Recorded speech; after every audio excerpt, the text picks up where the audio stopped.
Entonces, bienvenido el día de hoy, 6 de diciembre, primer martes de mes. Veo algunas caras repetidas, así que gracias por la continuidad de seguir viniendo y de estar aquí con nosotros.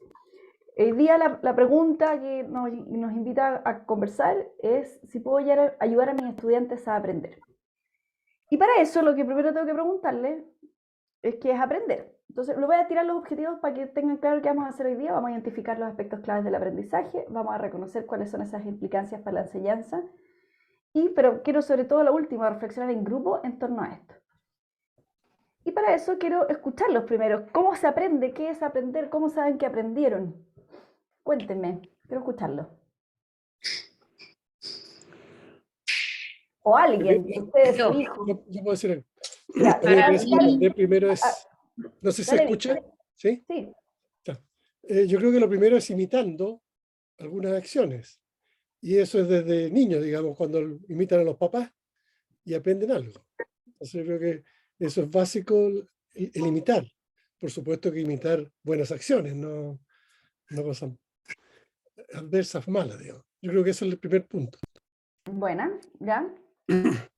O sea, podríamos aprender o imitando o viendo a alguien Claro, y por lo tanto los niños tienen la tendencia a repetirlo, ¿no es cierto? Por exacto. lo tanto, tenemos un niño chico que juega la mamá y el papá porque es una forma también de ver, ve algo, lo repite y a través de esa repetición aprende. Entonces tenemos ver y repetir. La Carmen también tenía ganas de decir algo.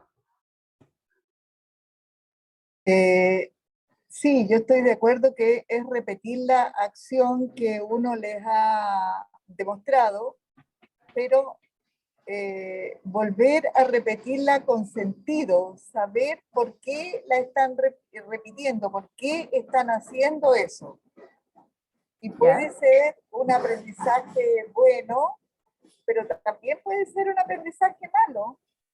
Los niños que aprenden a robar, los jóvenes que aprenden a hacer abortos, los jóvenes que aprenden a recetar medicamentos prohibidos, dar licencias falsas, eso también se aprende. Efectivamente, podemos aprender, podemos desaprender y podemos aprender cosas equivocadas. Vamos a tomar Sí. esas ideas. Josefina, te escucho. una de las preguntas fue que cómo sabíamos que habíamos aprendido y por lo menos para mí, yo sé que aprendí algo cuando después se lo puedo enseñar a otra persona. Esa es como Bueno, ahí me doy cuenta que sí aprendí o no aprendí porque creo que esa es la parte más difícil del aprendizaje. o sea, cuando puedo como recordarlo o usarlo o poder transmitírselo a alguien más, pero yo sola, ¿no es cierto? Claro. Bueno, Sí, muy buena. ¿alguien más? Y yo, Mariela, Dale, Mariela. yo pienso que es la capacidad de llevar a cabo una tarea nueva, prima, o sea, que antes yo no era capaz de realizar en forma autónoma. Bien, buena. También finalmente cuando alguien siente que aprendió algo porque lo puede hacer por sí mismo, ¿no es cierto? Sin ayuda externa, sin un torpedo, sin un esquema. Ya quiere decir que me lo apropié. Bueno, voy a leer lo que Rosendo dice. Adquirir, repetir, retener conocimiento por medio del ejercicio o de la experiencia. ¿Ya? Entonces también voy a tomar algunas cosas de esas palabras. Adquirir significa que yo como que o recojo algo para mí, ¿no es cierto? Lo repito, lo puedo retener en el tiempo, eventualmente se lo puedo enseñar, como dijo Josefina, ¿ya? Y puede ser a través de la experiencia o a través del ejercicio. Genial. Gracias, Rosendo, por tu colaboración. Última palabra. ¿Alguien quiere decir algo más antes de cerrar? Tabata. Yo, sí, es que está bien aquí todo lo que indican. O sea, para mí aprender es cuando se aprende la teoría y cuando también puedo poner en práctica como la teoría, porque a veces la práctica es distinta. Entonces ahí también uno aprende en el haciendo. Buena, súper buena. ¿Ya? Entonces, hay cosas que necesitamos hacer para aprender, ¿no es cierto? Hay cosas que no se pueden hacer, digamos, otras cosas que se aprenden como decía la Josefina, que se la enseño a otro, pero hay algunas cosas que se hacen y otras que no. ¿Ya? Entonces, ahí también podemos ver que hay como distintos conocimientos, distintas cosas que se pueden aprender. ¿Ya? Entonces, me gusta este grupo porque tiene hartas ideas y todas estas las voy a ocupar, pero las vamos a ordenar, las vamos a estructurar un poquito. Y hoy día voy a jugar con sus cabezas porque quiero que ustedes mismos vean cómo aprenden y cómo piensan, ¿ya? Entonces voy a hacer algunas cosas con ustedes. Voy a experimentar, jaja. Ya, espérenme. Entonces, ¿están viendo, verdad? ¿Sí? Sí. Ya, sí. Sí, vemos, o sea, sí veo. Ya, esto me lo voy a saltar para hacerlo más corto. Lo que les voy a mostrar es un modelo muy simple, muy sencillo de cómo funciona la mente. Ese es el esquema final. Lo vamos a ir desarmando porque cuando uno ve muchas cosas se enreda. Entonces vamos a partir por esto, ¿ya? Lo primero es que nosotros para aprender lo que sea o cómo nos relacionamos con el entorno es que el entorno está lleno de estímulos. Y nosotros prestamos atención a ciertos estímulos. Y eso lo traemos a nuestra conciencia. Y eso, esa parte consciente de nuestro cerebro se va a llamar memoria de trabajo, ¿ya?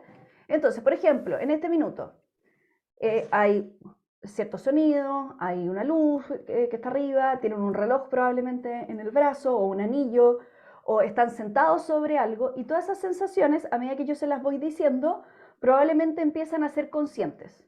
Antes ustedes tenían el reloj, pero no llevaban a su conciencia el que tenían un reloj. O no sentían la presión de su cuerpo sobre la silla porque no estaban siendo conscientes de ese estímulo. Entonces, nuestro cerebro está repleto de estímulos, pero solamente hace consciente algunos. Esa parte, lo que nosotros somos capaces de traer a nuestra conciencia, se llama memoria de trabajo. Y lo primero que voy a hacer con ustedes es jugar con su memoria de trabajo. Vamos a ver cómo está la memoria de trabajo de cada uno de ustedes. Y para eso les voy a mostrar un truco de magia que se llama la carta que cambia de color, ¿ya? Así que atentos al truco de magia, a ver cómo está su memoria de trabajo. Se debería escuchar. Voy a probar el primer segundo. Ustedes me levantan el dedo si lo escuchan. Prepárense para el... ¿Lo escuchan? Top. Sí. Ya. Gracias, José, Sí. por ponerme la señal. Ahí Sí. va. El increíble truco de la carta que cambia de color. Un experimento diseñado por el profesor Richard Wiseman, un experto en psicología y en magia de la Universidad de Hertfordshire en Inglaterra. ¿Lista, Rita? ¿Lista? Es muy sencillo. Yo te pido que elijas una carta cualquiera de este mazo azul. Ok. Bueno, voy a elegir esta carta. Perfectamente. Fíjate, Rita, que vos podías haber elegido cualquier carta del mazo azul, de cualquier palo, cualquier número, cualquier color. Sin embargo, elegiste esa carta en particular. Y ahora vamos a comenzar a develar el misterio. Te pido que nos muestres cuál es esa carta. Muy bien. La carta que elegí es corazones. Perfectamente. Ahora podés volver, por favor, la carta a su mazo original. Claro. Muy bien. Ahora continuamos con el truco. Voy a desplegar el mazo y vamos a tratar de identificar la carta que elegiste.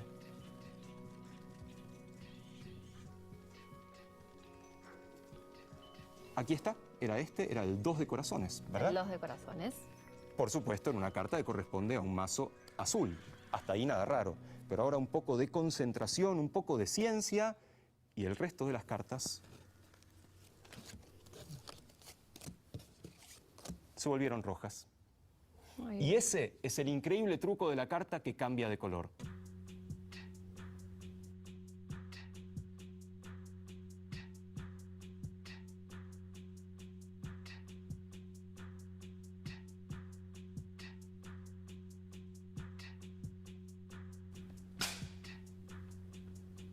Prepárense para el increíble truco de la carta que cambia de color.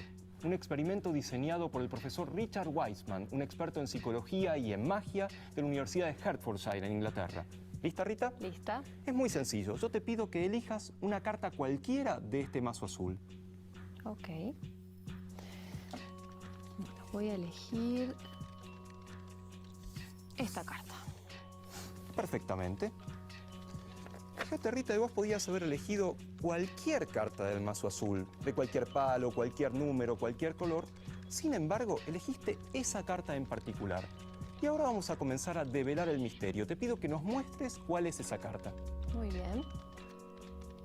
La carta que elegí es el 2 de corazones. Perfectamente. Ahora podés volver, por favor, la carta a su mazo original. Claro. Muy bien. Ahora continuamos con el truco. Voy a desplegar el mazo y vamos a tratar de identificar la carta que elegiste.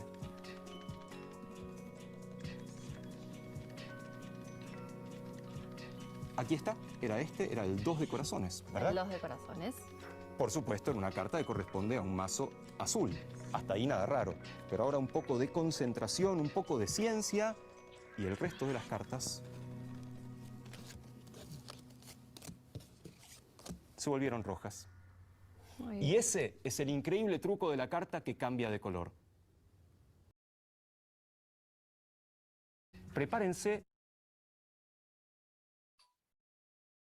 ¿Qué tal? ¿Cómo les fue con el truco? ¿Vieron tanta cosa que pasó o no? Sí, sí, no, yo solo la ropa y el telón de atrás, pero no el mantel, ninguna de esas cosas. Ahora, Yo ¿por no me qué di creen cuenta de nada. Está bien, porque estabas concentrado en el truco. Está perfecto.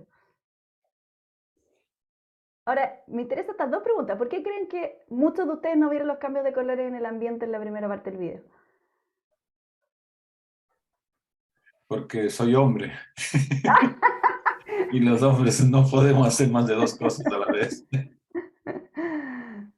¿Pero por qué? ¿En qué estabas concentrado, Javier? En lo que, claro, querían que nos concentremos y era dirigido en Tú en estabas el concentrado truco, en el truco. en la carta. Mirar Claro, cómo hace el truco y tratar de adivinarlo. Y uno se desconcentra el resto. perfecto, súper bien.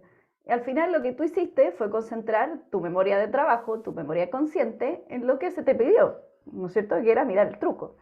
Entonces, además nuestro cerebro no está acostumbrado ni que cambie el fondo, ni que la gente se cambie de ropa, ¿no es cierto? Entonces nuestro cerebro no procesa ese tipo de cambios en forma tan evidente.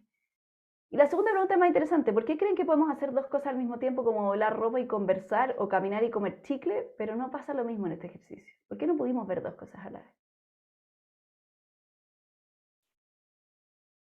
¿Qué tiene de distinto comer chicle o manejar y conversar si quieren con alguien al lado?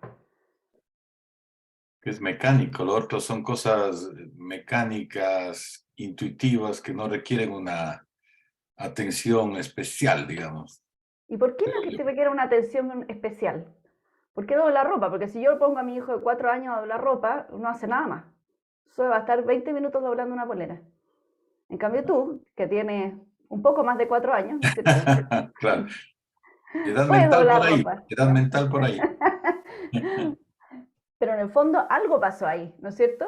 Ese proceso de doblar ropa, tú ya lo tienes en tu cabeza, no tienes que pensar ese proceso, ¿no es cierto?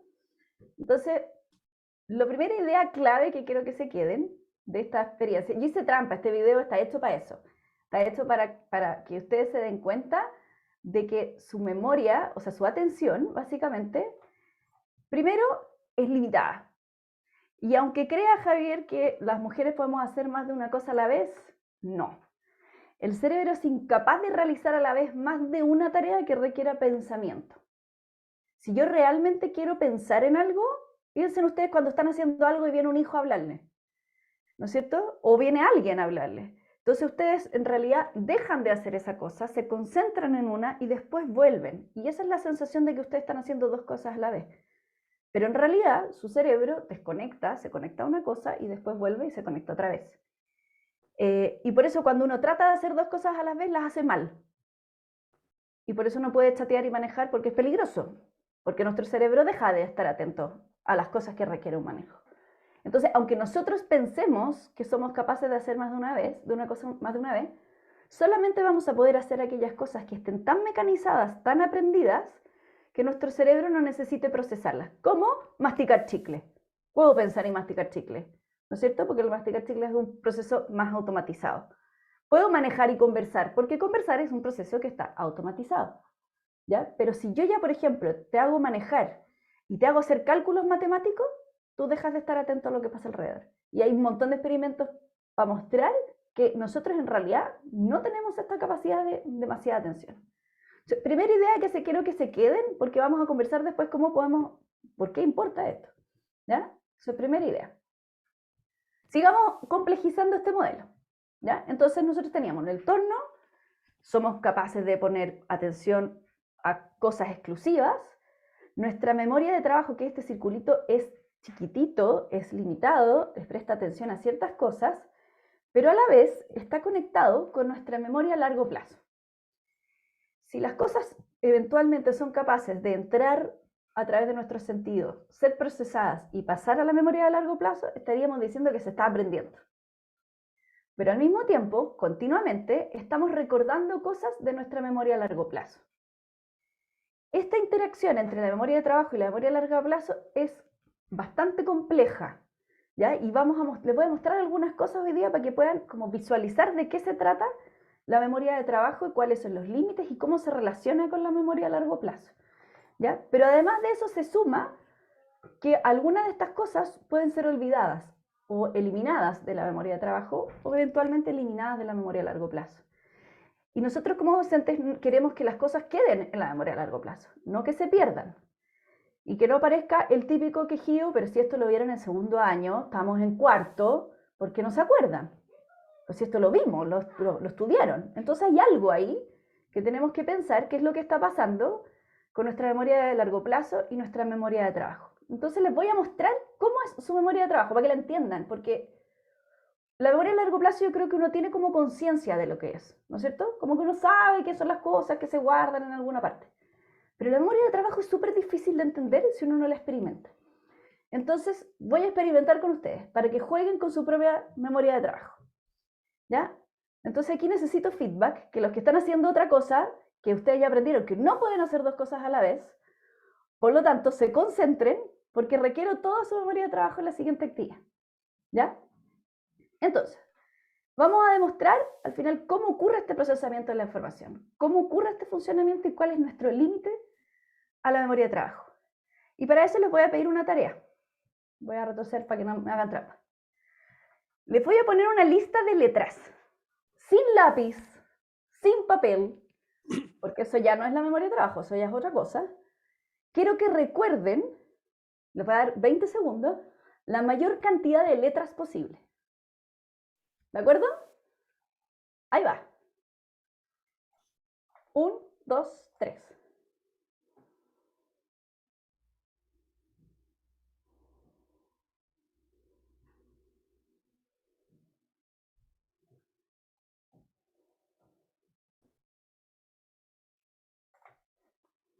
Ya. La invito ahora que en el chat, para que quede explícito, me pongan sus letras. Vamos.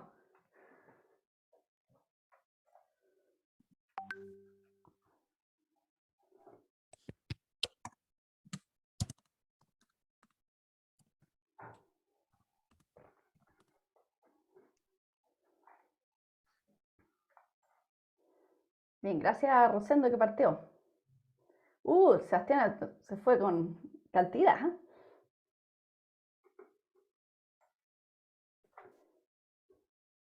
Bien, gracias Macarena.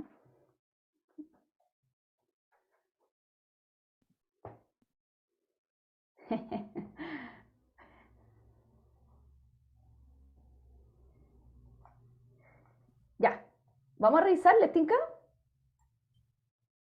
Lo voy a hacer revisar, ¿eh? A ver, veamos. Espera, que se me enredó todo. Ya, ahí está. Revisen. ¿Cómo les fue? ¿Cuántas letras correctas tienen? Ya, micrófono abierto, cuéntame, ¿cómo les fue? ¿Cómo está su memoria de trabajo? Más o menos. No, La 4. idea era saber el orden, ¿o no? En el orden, sí. Po. Perdón, no dije esa instrucción, Sebastián, está bien, no dije el orden. Pésima instrucción, había que recordarlo bien el orden. Pero varios lo hicieron con orden. 9. Ya. ¿Cómo les fue, po? Tengo al resto. Y a los que están sin cámara, quiero escucharlo. O que me escriban. Quiero que estén aquí. Yo tuve 3. 3. Bebo. 9. Yo 4. 9, 4. Yo Sí, 6 de 6. Ninguna. 6. Yo una. 1. No, ninguna, porque la cámara algo puso, algo apreté que me pareció todo negro. Ah, chut, así no se puede, toda la razón. A Nunca mí vi. me cambiaba las letras. Ya, bueno, Me vamos cambiaba a las hacer, letras. vamos a hacer una cosa. Yo ya los ayudé con algo, los segmenté. Si eso yo lo hubiera puesto en una sola línea, es más difícil. Ya está segmentado y como que varios se dieron cuenta cuando lo escribieron que lo escribían de a 3. Pero ahora voy a darles una segunda ayudita, ¿ya? Para que vean cómo funciona su memoria de trabajo. Ahí voy con la siguiente ayuda. Los mismos 20 segundos. La misma letra, mismo orden. Ahí va. Ya.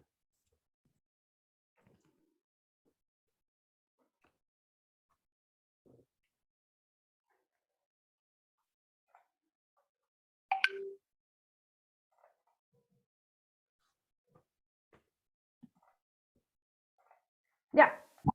¿Cómo les va ahora? Prueben.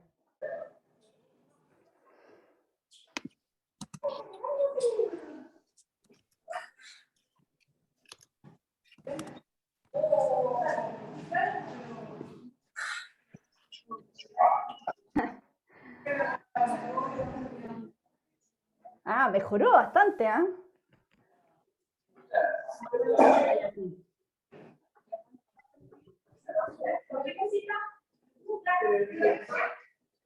Ya, les voy a poner para que lo revisen ustedes mismos. Ay, me fui para atrás. Ahí. Ya, ¿qué pasó aquí? ¿Por qué le sale más fácil? Que eran conocidas. Sí, Conocía. conocidas. ¿Y qué pasó con esas letras? ¿Qué les pasó en su cabeza? Uno las identificaba con algo. Lo relaciona Era con una algo. palabra en el fondo. Era una palabra. Es una palabra, ya no son letras, ¿no es cierto? Sí. También, Memoria a largo plazo. Ahí. Ahí, buena, Víctor. Ahí la memoria a largo plazo nos está ayudando, ¿no es cierto? Porque la anterior no tenía como de dónde conectarlo. ¿Qué más? yo creo que permite crear una historia también que facilita el recordarlas después. Buena. Uno puede o crear una historia o a veces hay personas que crean imágenes, También. ¿no es cierto? Porque veo el logo, veo el país, veo la bandera, ¿ya? Probablemente si yo a ustedes les digo la palabra silla, cada uno de ustedes en su cabeza inmediatamente trae una imagen de una silla, no trae la palabra silla. Es fácil recordar imágenes. Nosotros en general pensamos en imágenes. Entonces yo lo que quería traer de este experimento, y otro que vamos a hacer más rato, es mostrarles cómo piensa su cerebro, ¿ya? ¿Qué es lo que pasa? Entonces cuando ustedes entienden su cerebro, poder entonces aplicarlo a cómo funcionan los cerebros de sus estudiantes, ¿ya? Entonces, ideas claves que podemos sacar de acá. La primera es que, ya lo había dicho, pero lo voy a dejar anotado, la memoria de trabajo es el espacio donde se realiza el procesamiento consciente, ¿no es cierto? Que puede ser o de las sensaciones, digamos, como les dije, el reloj, la silla, la espalda, la ropa, o también de cosas, otros estímulos como las letras que estaba en este caso. Cuando yo lo hago consciente, está en mi memoria de trabajo. Y lo segundo, que también es importante entender, es que para que algo se almacene en la memoria a largo plazo, debe ser pasado primero por la memoria de trabajo. Pero lo que ustedes experimentaron acá es esto segundo, que la memoria de trabajo tiene un límite de elementos que puede procesar. Se retiene aproximadamente 7 unidades de información, más menos. Hay gente que retiene más, gente que tiene menos. Pero se puede manipular, o sea, trabajar con el conocimiento, con el pensamiento, sobre solo 4. Eso es más o menos la cantidad de cosas que se pueden manejar como entidades de información. Entonces, el experimento que yo hice con ustedes es que al principio eran letras, y cada letra era una unidad de información. Entonces, en general recordaron 3, 5, 7 letras, o algunos más, 9, dependiendo de su habilidad. En la siguiente, cada 3 letras era una unidad de información. Para ustedes, CIA era una, FBI era otra, ADN era otra. Entonces, por lo tanto, pueden retener más porque cada una de esas es una unidad de información. ¿Qué pasa en las cabezas de nuestros estudiantes? Ustedes tienen mucho más información como expertos que son en su área. Y por lo tanto, para ustedes, por ejemplo, traer una palabra a su cabeza, no tienen que hacer un procesamiento consciente. Sus estudiantes que no conocen la palabra tienen que primero, por ejemplo, ir a reconocer esa palabra, qué significaba, buscarla o buscarla en el cuaderno y recién ahí empezar a procesarla. Entonces el pensamiento, cuando uno aprende algo, es mucho más lento, Porque cada unidad es una en separada. En su cabeza ya las juntaron, ¿ya? Entonces para ustedes las letras, esas 3 letras, ya las juntaron y están en un solo esquema. En sus alumnos, esas están todas separadas las letras. Entonces para ustedes, por ejemplo, si yo les digo FBI, ya lo tienen en su cabeza, saben lo que es un FBI. Para un alumno, el alumno tiene que entender qué es F, qué es B, qué es I, por qué va en ese orden y qué es lo que hace el FBI recién.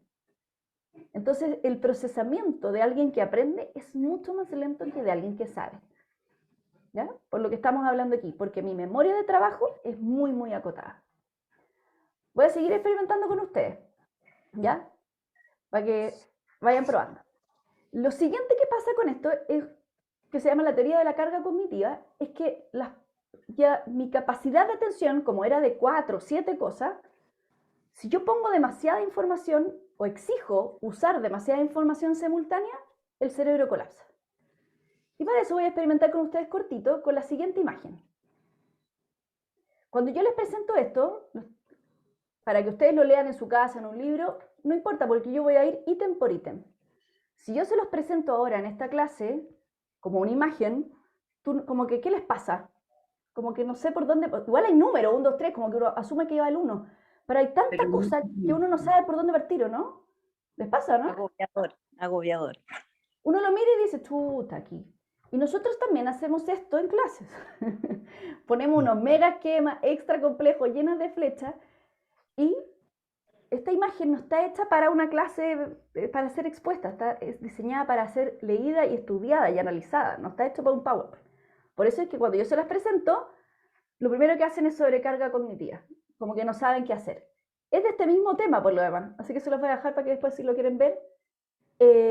Porque si ustedes van leyendo, dice qué es la memoria, cuáles son las otras memorias, cómo funciona la memoria de trabajo, qué características tiene la memoria de trabajo. O sea, lo mismo que hemos estado hablando, pero si yo se los presentara así, usted dice, como que ya de verlo uno empieza como a sentirse incómodo, ¿verdad? Es mucha información.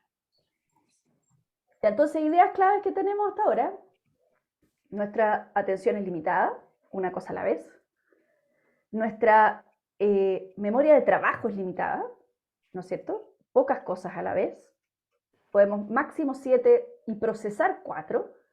Y si hacemos más que eso, nuestro cerebro como que no quiere prestar más atención y se va, se desconecta. ¿Ya? Entonces, si la memoria de trabajo manipula demasiada información nueva, se sobrecarga y no permite una reflexión profunda. Si yo quiero una reflexión profunda, menos elementos. Con menos elementos voy a poder reflexionar más. Mucho elemento, ya no me va a costar mucho más porque cada elemento requiere mucha atención. Ya, siguiente experimento. Les voy a hacer una prueba. ¿Ya? Quiero que lean esto. Les voy a dar un minuto para que lo lean y después les voy a hacer una pregunta.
¿Alguien necesita más tiempo para leer o terminaron? Estaba mirando los ojos y veo que todos más o menos terminaron.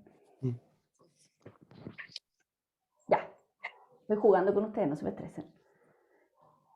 Pónganse que yo les pido lo siguiente. Escriba el mayor número de frases literales. Y yo le pido a un alumno esto. ¿Qué es lo primero que va a saltar? ¿Qué es lo que ustedes como alumnos me dirían? No. No, ¿por qué? Ni una posibilidad. El ¿Por texto qué? es medio esquizofrénico, lo encontré. Sí. ¿Por qué es esquizofrénico, Víctor? ¿Qué te pasa cuando lo Es lees? que está totalmente, o sea, no tiene ningún sentido, hay discordancia entre una frase y otra, hay una que podría ir primera, otra último, está muy mezcladas las ideas, entonces no, incluso tiene faltas en la redacción, o sea, de una frase misma, en la primera frase hay una redacción pésima, entonces cuesta entenderlo. Ya, como que no sabía qué hacer, ¿no es cierto? No te Sí, desubicaba, no sabías dónde, como de qué me están hablando, claro. ¿verdad? Pero además pasa otra cosa. Si yo les pido frases literales, además que no les pedí antes pensar en eso, de adrede, se van a pasar dos cosas. La primera, el primer argumento que me van a decir es que lo importante es el captar el sentido de las cosas. Y aquí me pasa que como no le encuentro sentido, entonces no, les pasa que no saben qué agarrar, ¿no es cierto? El texto no lo inventé, pero es de un autor reconocido, y le voy a explicar al tiro por qué. Porque nuestra memoria de largo plazo, que es donde estamos tratando de darle sentido a las cosas, porque esa es la que nos permite darle sentido a lo que nosotros vivimos, ¿ya? Nuestra memoria a largo plazo se conecta con nuestra memoria de trabajo y me permite darle sentido. Entonces nuestra memoria, como no es reproductiva, sino que es constructiva, entonces se tiene que construir sobre algo que hay. Y como yo aquí no les di ni un contexto, ustedes no sabían de qué estaba hablando. Pero ahora voy a ponerle el siguiente título y lo van a volver a leer. Espérame, por favor. Espera, Mira, espera. lo que pasa es que yo lo leí 2 veces. La primera ¿Ya? vez que lo leí, me imaginé que yo estaba en una cocina llena de cosas desordenadas, que la tenía que ordenar, hacer una comida y dejar todo ordenado. Eso fue lo que entendí y que tenía que ir haciendo las cosas de a uno. Y ¿Ya? la segunda vez que lo leí, pensé en mi trabajo, en la urgencia donde trabajo, ¿Ya? que está todo, Podría ser. todo desordenado y tengo que moverme de un lado a otro buscando los elementos para poder suturar, por ejemplo. Entonces eso me desconcentra, me cuesta, me enoja y después tengo que dejar todo ordenado además. Entonces fueron esas dos cosas, entonces yo entendí la idea porque la asocié a mi trabajo. Carmen, qué buen aporte me hiciste, porque lo que tú hiciste y que todos tratamos de hacer, pero tú lo explicitaste, es tratar de darle sentido a partir de tu propia experiencia, de tu propio aprendizaje, de lo que has vivido, ¿no es cierto? Entonces trataste de dar sentido a través de tu memoria a largo plazo, ¿no es cierto? Dijiste, a ver, ¿a qué conecto esto? Primera cosa que quiero aprovechar de lo que tú dijiste. Cuando algo le da sentido, tiene una historia por detrás, lo conecto con una imagen, con algo que yo he vivido, con una experiencia, con un cuento, es mucho más fácil. Y aquí lo que voy a hacer, que dije que iba a hacer trampa, les voy a poner el título al texto y quiero que lo vuelvan a leer con título. Y acuérdense que el texto está hecho para esto. Ya, ahí va.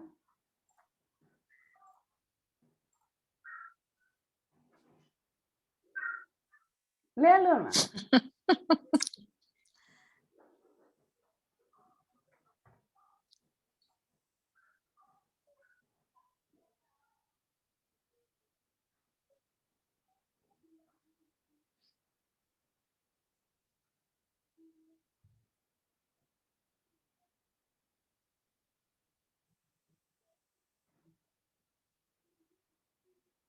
Sí.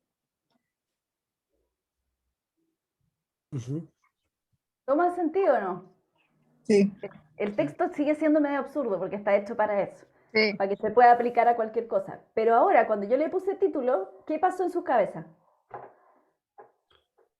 Uno se posicionó en el lugar donde lo que tenía que hacer, en el fondo uno de alguna manera lo ha hecho. Empieza a ver la ropa, la separa en grupos, ¿no es cierto? Sabe que si mete una polera roja con los pantalones blancos van a ser rosados, ¿no es cierto? Sabe que no hay vuelta atrás, que hay que seguir lavando toda la vida. Como que uno empieza a relacionarlo con lo que ya conoce. Entonces, ¿cuál es la idea de este juego mental con el que estoy usted? ¿Ya? Cuando se explica o se presenta un material de aprendizaje a los alumnos, estos lo interpretan siempre en función de sus conocimientos anteriores o de sus experiencias. ¿Ya? Si nosotros no le damos el contexto de la experiencia, yo no le pongo el título, les va a pasar a sus estudiantes lo que les pasó ahora. ¿De qué me está hablando? ¿No es cierto? Eso que ustedes sintieron de decir como que, ¿qué es esto? ¿Para dónde va?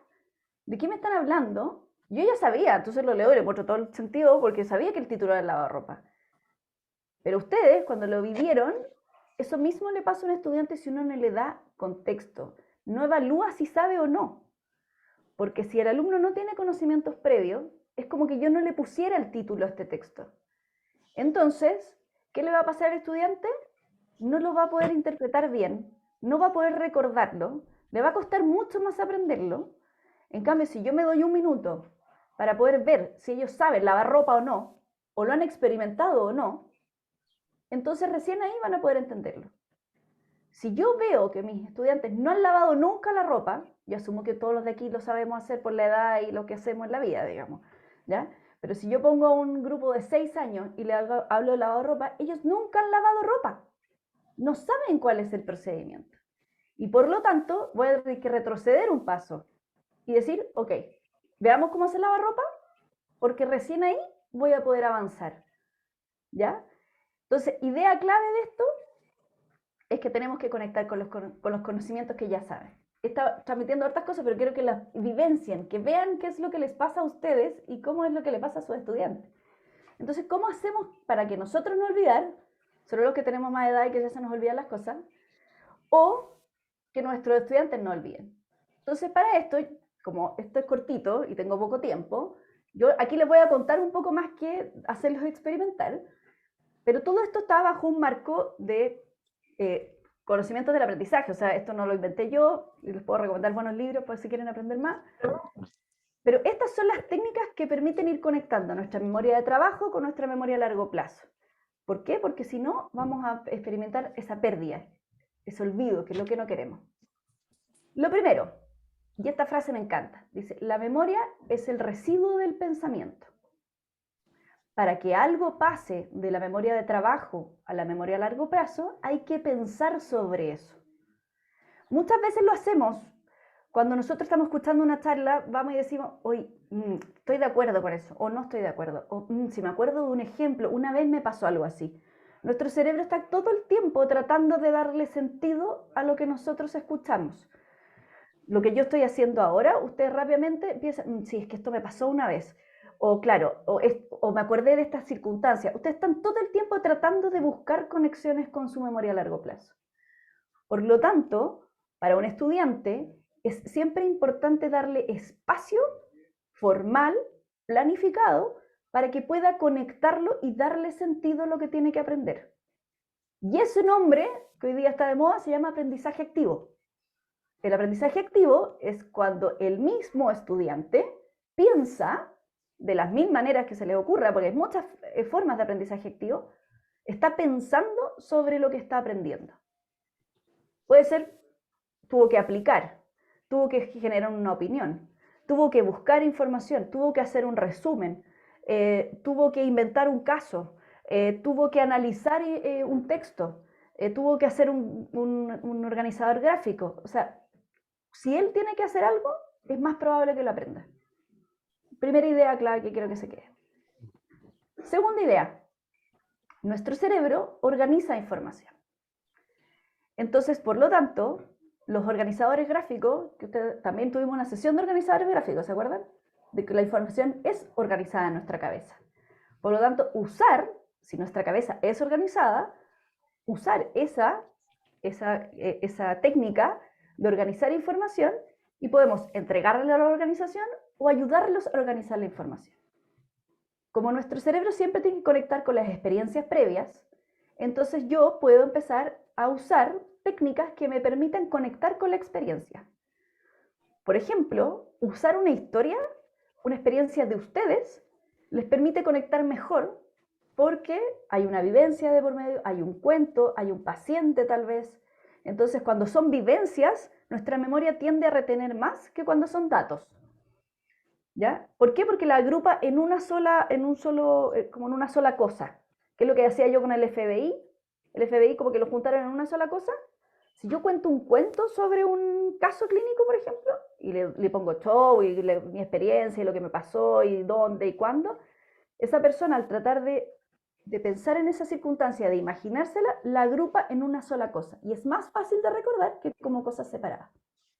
usen las imágenes. Acuérdense que nosotros pensamos en imágenes, ¿ya? Y los organizadores gráficos en general tienen eso. Tienen imágenes, tienen conectores, entonces me permiten organizar la información. Y la tercera idea clave, ¿ya?, es la recuperación periódica. Y en esto nos caemos nosotros los profesores. Porque creemos que porque lo enseñamos una vez o lo dijimos una sola vez, entonces el estudiante lo va a recordar. Para que algo sea recordado, tiene que ser practicado o revisado varias veces. Esto nadie nos enseña, lo aprendimos un poco así como por experiencia, pero sabemos que aquello que más usamos, más recordamos. Y aquello que solamente lo usamos una vez, lo olvidamos fácil.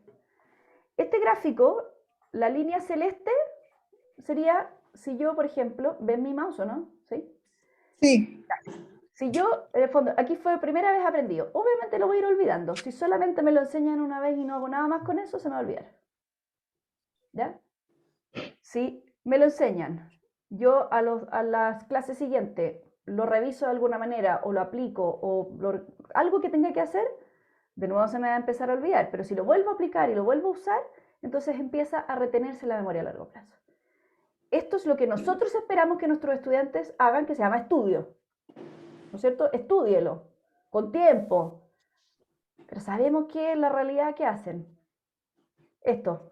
Voy a decir, gráfico, gráfico, gráfico, gráfico, prueba, prueba, prueba, estudio. ¿No es cierto? Entonces, y de nuevo, gráfico, gráfico, gráfico, gráfico, pérdida. ¿Qué podemos hacer con nosotros como profesores? Obligarlos a recordar. Puede ser un cuestionario corto, por ejemplo, 3, 4 preguntas. Puede ser con nota, sin nota. Un caso que uno parta. Una tarea corta que le pida en Canvas, que escriba tal o cual cosa. Entonces, el hacer cosas cortitas, sobre todo con aquellos como conocimientos core que necesitamos que no se les olvide, va a permitir que se retengan en el tiempo. Ahora, cuando son conocimientos que ya no son factuales, o sea, no solo conceptos, sino que son algo que tengo que aprender, más bien procedimental, una técnica, aquí con mayor razón necesito práctica, ¿no es cierto? Y ustedes lo saben. Aquello que nosotros practicamos, lo podemos pasar a la memoria a largo plazo casi inconsciente. Pero para que eso resulte y resulte bien, nos falta esto súper importante, tener feedback. Porque si no, puedo aprenderlo mal. Si nadie me dice si lo estoy haciendo bien o mal, lo puedo aprender mal. Y ya se va a quedar en la memoria a largo plazo mal estructurado. Si yo practico con un buen feedback todo el tiempo, entonces eso se permite mantener en la memoria a largo plazo. Entonces, aprovechar los últimos minutos. Y aquí quiero ver qué queda en su memoria a largo plazo. Ya. Porque yo hablé un montón, pero también los hice experimentar cosas. Quiero que trataran de vivenciar cosas de manera que trataran de que quedaran en su memoria a largo plazo. De todo lo que hablamos. Quiero que se den un minuto, cada uno de ustedes, y piense cómo puede aplicar esto que vimos hoy día en su docencia. Si vimos cómo las personas aprenden, y nosotros queremos que nuestros estudiantes aprendan, ¿qué cosas concretas quiero que se lleven hoy, cada uno de ustedes, al menos 2 cosas concretas que pueda aplicar en su clase o en su docencia mañana, pasado mañana, el lunes, el otro martes o el próximo año? ¿Ya? Un minuto para que lo piensen.